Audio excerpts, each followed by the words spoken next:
নমস্কার বন্ধুরা, বিউটি রান্নাঘর 25-এ সবাইকে স্বাগত। শীতের শুরুতে আরও একটা নতুন রেসিপি নিয়ে আপনাদের সামনে চলে এসেছি। ভিডিওটি না টেনে সম্পূর্ণ দেখতে থাকুন। রেসিপিটার জন্য প্রথমে আমি কড়াইতে দিয়ে দেবো পরিমাণ মতো জল, আর এখানে আমি অ্যাড করে দেব কেটে ধুয়ে রাখা ঝুড়ো ঝুড়ো করে বাঁধাকপি। এখানে আমি আমার পরিমাণ মতো বাঁধাকপি নিয়েছি, আর আপনারা চাইলে বাঁধাকপিটা কম বেশি করে নিতেই পারেন আপনাদের মতো করে। বাঁধাকপিটা আমি সেদ্ধ করতে দিয়েছি, এটা সেদ্ধ হয়ে গিয়েছে, তবে এটা খুব বেশি সেদ্ধ করলে হবে না। এবার এটা আমি তুলে নেব। এটা আমি ছাঁকনির সাহায্যে তুলছি, যাতে না এর মধ্যে একটুও জল থাকে, আর এটা খুব ভালো করে জলটা ঝরিয়ে নিতে হবে।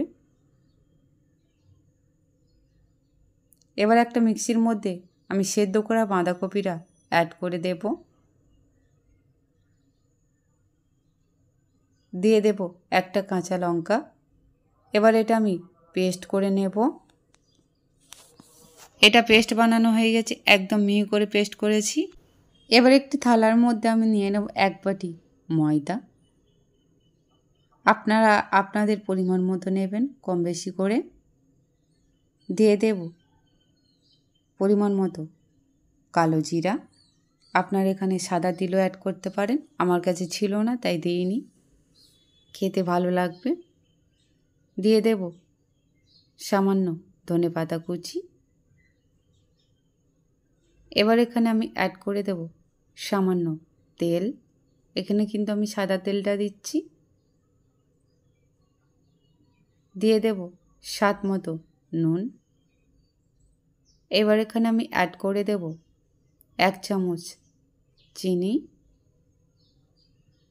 চিনিটা না দিলে কিন্তু ভালো খেতে লাগবে না।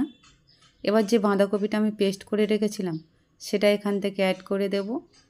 আমার ময়দার পরিমাণটা কম, তাই আমি বাঁধাকপির পেস্টটাও কম নিয়েছি।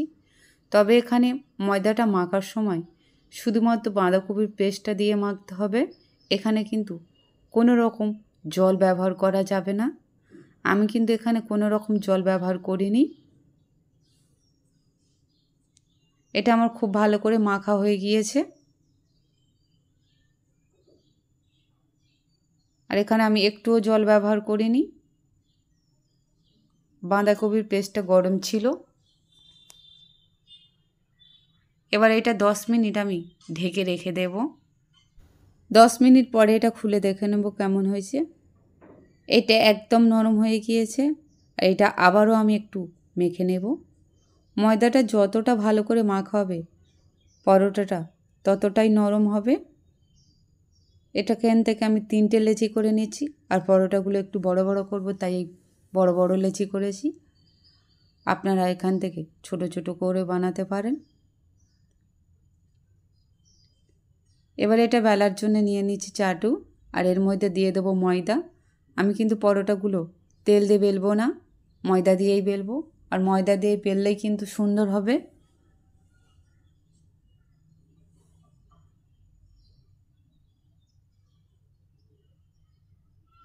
আমি এভাবে ফোল্ড করে আবারও বেলে নেব। আপনারা আপনাদের মতো করে ভাঁজ করে পরোটা বেলতে পারেন, অনেকে 4 কোনা বেলে, গোল বেলে, আপনাদের পছন্দ মতো বেলে নেবেন। আমি এখানে 3 কোনা করে বেলেছি ভাঁজ করে। এভাবে আমি সবগুলো বেলে নেব। আর পরোটাটা একদম কিন্তু আমি পাতলা করেছি, মোটা রাখিনি। আর পরোটা পাতলাই করতে হবে, নাহলে খেতে ভালো লাগবে না। এভাবে আমি সবগুলো বেলে নিয়েছি। দিয়ে দেবো কড়াইতে পরিমাণ মতো সাদা তেল।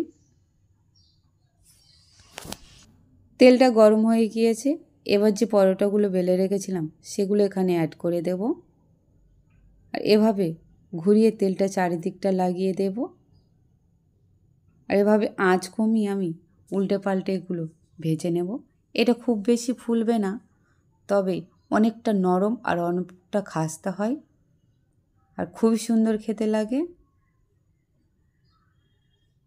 এটা অফিস টিফিন, স্কুল টিফিন বা সকালের ব্রেকফাস্ট, রাতের ডিনার সব কিছুতে খাওয়া যাবে। এভাবে আমি উল্টে পাল্টে আঁচ কমিয়ে সব পরোটাগুলো ভেজে নেব।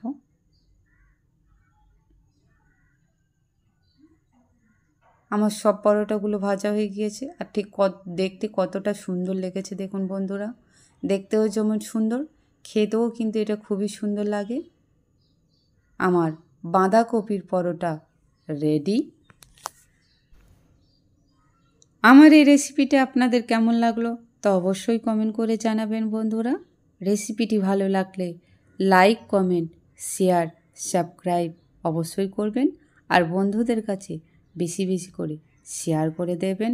ভালো থাকবেন, সুস্থ থাকবেন। ধন্যবাদ।